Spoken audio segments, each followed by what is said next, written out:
Gujarat's #1 engineering university, Sankal Chand Patel University, 9642706257. Hi hello నమస్తే, welcome back to iDream media. ఈరోజు మనతో ఉన్నారు high court advocate and immigration consultant అయిన మన favourite lawyer అయిన పృథ్వీ గారు. ముఖ్యంగా సార్తో ఈరోజు H1B గురించి మాట్లాడదాం. నమస్తే సార్. పృథ్వీ గారు, మీరు వచ్చారంటే మన ఆడియన్స్ అందరూ H1B గురించి అప్డేట్స్ ఏంటి, ట్రంప్ వచ్చాడు అప్డేట్స్ ఏంటి అని అడుగుతూనే ఉంటారు. కామెంట్ సెక్షన్లో వేల కొద్ది కామెంట్స్. ఇప్పుడు ప్రస్తుతం అడుగుతున్న కామెంట్స్ ఏంటి అంటే, పృథ్వీ గారిని అడగండి, అసలు ఎంతమంది H1B మీద వెళ్తూ ఉంటారు, వెళ్ళిన వాళ్ళు ఎంతమందికి H1B వీసా అప్రూవల్ అవుతుంది, తర్వాత గ్రీన్ కార్డ్ ప్రొసీజర్ ఏంటి, దీని ఓవరాల్ విషయం మీద మాకు ఒక క్లారిటీ ఇస్తారని అడుగుతున్నారు. మీరేం చెప్తారు? విరాట్, ఇక్కడ మనకి ఇమిగ్రెంట్స్ అండ్ మైగ్రెంట్స్, ఇమిగ్రెంట్స్లో ఇమిగ్రేషన్ పాలసీ అంతా కూడా అక్కడ ఇమిగ్రేషన్ అండ్ నేషనల్ యాక్ట్ కింద వాళ్ళు అక్కడ మనకి నిర్దేశిస్తారు ఎట్లాగా వీళ్ళని తీసుకుంటారని. వీళ్ళు ఎల్పిఏ అంటారు, అంటే ఇప్పుడు గ్రీన్ కార్డ్ హోల్డర్స్. వాళ్ళు అంటే అక్కడికి వెళ్ళి ఎల్పిఏ అప్లై తీసుకుని వాళ్ళు అక్కడ రెసిడెన్షియల్లో ఉన్నవాళ్ళు 6,75,000 పర్ ఇయర్ తీసుకుంటారు. ఓకే, అంటే సంవత్సరానికి వచ్చేసరికి మొత్తం వరల్డ్ నుంచి 6,75,000 మందిని మాత్రమే అక్కడ గ్రీన్ కార్డ్స్ ఇస్తారు, అందరికీ ఇవ్వరు. వాళ్ళు ఎవరు అంటే అక్కడికి ఆల్రెడీ ఉండి ఒక 5 years నుంచి ఉండి, లేకపోతే లాంగ్ టర్మ్గా ఉండి వాళ్ళు అప్లై చేసుకున్న వాళ్ళని అక్కడ తీసుకుంటారు, గ్రీన్ కార్డ్ తీసుకుంటారు. గ్రీన్ కార్డ్ ఇచ్చేటప్పుడు కూడా ఒక నిష్పత్తి ఉంటుంది. 7% ఏ కంట్రీ నుంచి కూడా మించకుండా చూసుకోవాలి. అంటే ఇండియా నుంచి వచ్చిన వాళ్ళు కేవలం 7% ఇస్తారు. ఓకే, అందుకని ఇండియా నుంచి వచ్చిన వాళ్ళకి 80% అట్లా రిజర్వేషన్స్ ఏమి ఉండవు, అక్కడ 7% తీసుకుంటారు. అండ్ ఈ ఎల్పిఏలో వచ్చిన వాళ్ళు, ఈ గ్రీన్ కార్డ్ హోల్డర్స్ మళ్ళీ ఫెసిలిటీ ఇస్తారు. వాళ్ళు పర్మనెంట్ వీసా వాటిగా సిటిజన్షిప్ కోసం they can apply for it. వాళ్ళు ఒక 5 years తర్వాత సిటిజన్షిప్ వాళ్ళు. వీళ్ళకి సిటిజన్స్కి పెద్దంత డిఫరెన్స్ ఏమి ఉండదు, గ్రీన్ కార్డ్ హోల్డర్స్కిను సిటిజన్స్కి. గ్రీన్ కార్డ్ హోల్డర్ ఏ జాబ్ అయినా చేయొచ్చు, ఎక్సెప్ట్ మిలిటరీలో, ఆర్మీలో ఉండేటువంటి సర్టన్ జాబ్స్ తప్ప ఏ జాబ్ అయినా వాళ్ళు చేయొచ్చు. అంటే కంట్రీకి సెక్యూరిటీకి సంబంధించిన జాబ్స్ తప్ప మిగతా జాబ్స్ ఏదైనా చేయొచ్చు. వాళ్ళు సిటిజన్షిప్ ఎక్వైర్ చేసుకున్న తర్వాత సుపీరియర్ ర్యాంక్స్ తప్ప, ఆర్మీలో ఉండేటువంటి, మిలిటరీలో ఉండేటువంటి సుపీరియర్ ర్యాంక్స్ తప్ప మిగతా అన్ని జాబ్స్లో వాళ్ళు ఎలిజిబుల్ అవుతారు. వీళ్ళు కూడా నాన్ ఇమిగ్రెంట్స్ని తెచ్చుకోవచ్చు. ఆ ఫెసిలిటీ కూడా ఉంటుంది బయట నుంచి. వాళ్ళెవరు? ఈ ఇమిగ్రెంట్స్ వాళ్ళ పిల్లలు 21 years లోపల పిల్లలు ఇంకో దేశస్తుని తెచ్చుకోవచ్చు.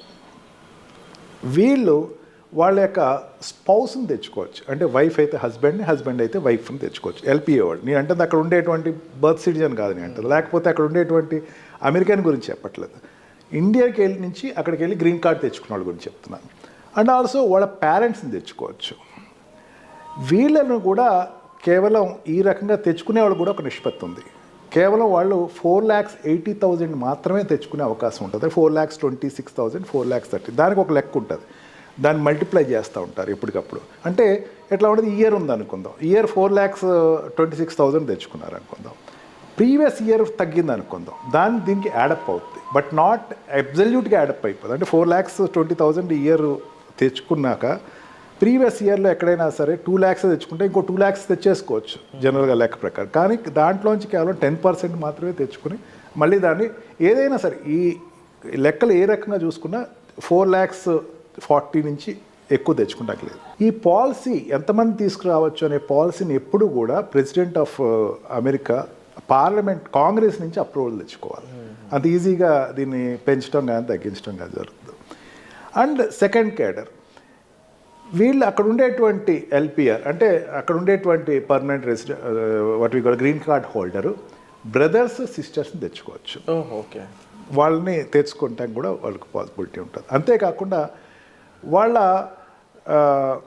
కొడుకు వైఫ్ని కానీ కూతురు హస్బెండ్ కూడా తెచ్చుకోవచ్చు. అక్కడ మనం సినిమాలో కూడా చూపిస్తారు, హస్బెండ్ వైఫ్ని గ్రీన్ కార్డ్ మీద తీసుకెళ్లారు, అవును అలా అని చెప్పేసి. బట్ బ్రదర్ అండ్ సిస్టర్ కానీ, సిస్టర్ అండ్ బ్రదర్ కానీ, బ్రదర్ అండ్ బ్రదర్కి అది ఎలా వర్కౌట్ అవుతుంది? ఏ అగ్రిమెంట్ అని చూపించాల్సి ఉంటుంది? అలాంటి అగ్రిమెంట్ పారామౌంట్స్ ఏం లేదు. వాళ్ళు they want to live, I want to have time with them, I want to stay with them because they have no other residence. నా వాళ్ళకి ఏమీ లేదు అక్కడ, life long green card LPR కింద అక్కడ తీసుకొచ్చి టెంపరీగా తీసుకొచ్చుకుంటారు. తర్వాత వాళ్ళకి ఆటోమేటిక్గా గ్రీన్ కార్డ్ వస్తుంది. బట్ దే కెన్ బ్రింగ్, వాళ్ళని కూడా తెచ్చుకోవచ్చు. అంటే కాకపోతే ఇక్కడ ఉన్న స్థితిలో ఉన్న వాళ్ళకి ఏం పర్మిట్ చేయరు. కాకపోతే ఏంటంటే వాళ్ళకి మేము తప్ప ఎవరు లేరు అని చెప్పేసి చూపించాల్సి వస్తుంది. అదేవిధంగా ఓల్డ్ ఏజ్ పేరెంట్స్ వాళ్ళ పిల్లల్ని తెచ్చుకోవచ్చు. ఓకే, ఈ పారామీటర్స్ వీళ్ళ వరకు అలౌ చేస్తారు. వీళ్ళ వరకు ఈవెన్ అక్కడ ఉండేటువంటి సిటిజనే కాదు, ఈవెన్ గ్రీన్ కార్డ్ హోల్డర్ కూడా వాళ్ళు తెచ్చుకోవచ్చు. ఈ రకంగా తీసుకొచ్చే వాళ్ళకి కేవలం 4,40,000 4,26,000 వరకు మాత్రమే తెచ్చుకోవడానికి అవకాశం ఉంటుంది. And also 7% ratio. 7% అనేది యూనివర్సలిక్ రేషియో. అందుకే అక్కడ గ్రీన్ కార్డ్కి వెళ్ళేటప్పుడు లాట్ సిస్టమ్ తీస్తారు. 7% అన్నప్పుడు ఏమవుతుంది, ఈ 6 lakh ఫర్ ఎగ్జాంపుల్ గ్రీన్ కార్డులోకి అప్లై చేసిన వాళ్ళు ఉందాం, 6,75,000 తెచ్చుకోవాలనుకుందాం అండి.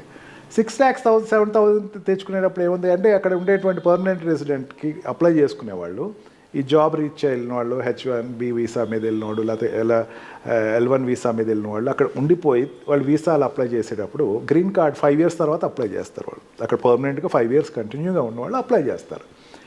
ఈ అప్లై చేసిన వాళ్ళకి లాట్ సిస్టమ్ పెడతారు. లాట్ సిస్టమ్ అంటే 6 lakhs అనేసరికి దగ్గర ఒక 20 to 30 lakhs అప్లై చేస్తారు. ఓకే, అవును, అన్ని కంట్రీస్ కలిపి. దాంట్లో మళ్ళీ నిష్పత్తిలో ఏ కంట్రీ నిష్పత్తిలో దాంట్లో లాట్ తీస్తారు.